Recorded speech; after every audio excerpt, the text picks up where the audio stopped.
Last thing you should have in your notebook looks like this, and I just want to make a quick note about this equation we wrote down.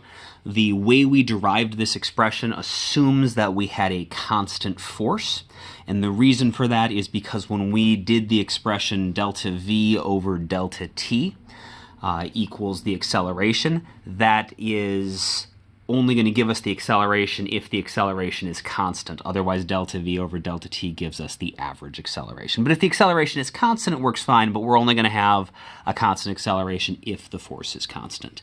And so just make a little note here. This works if the force F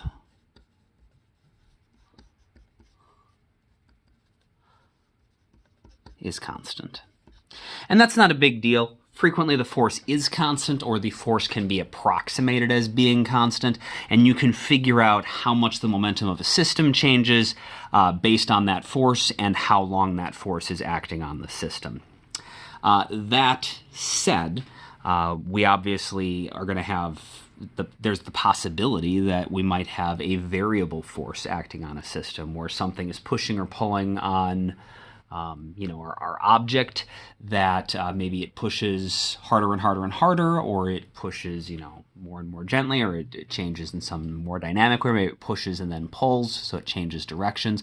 And we should have a way to be able to find the impulse, the change in momentum, even if we have a variable force. And so we're just going to quickly go through the derivation in calculus terms as well. So we know the impulse is equal to the mass times the change in velocity. And change in velocity, that is easy to do. We know how that works using calculus. The change in velocity is equal to the integral of the acceleration with respect to time. And we are integrating that acceleration from our initial time up to whatever our final time is. Because the integral of acceleration evaluated over two limits gives you the change in velocity between those two endpoints, between your limits. And we also know that acceleration is equal to the force divided by the mass. So that is going to be...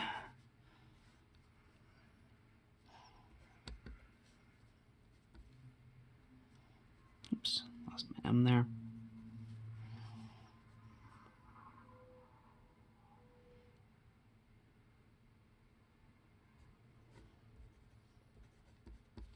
Mass, of course, the mass of the object is generally going to be, it's not going to change, from our initial to our final time. And so we can bring that mass out to the front, or we can just think of that as those two as canceling out.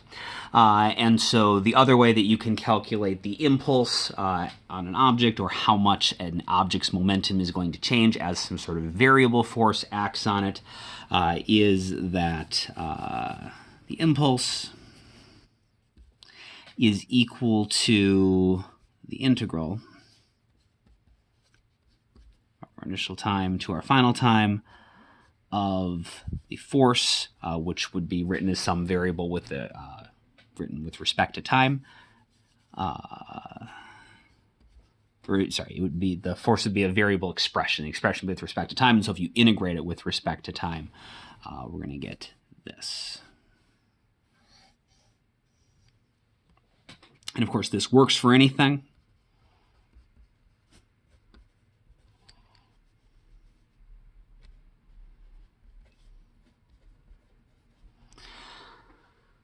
But it's only actually worth doing the calculus if the force is variable.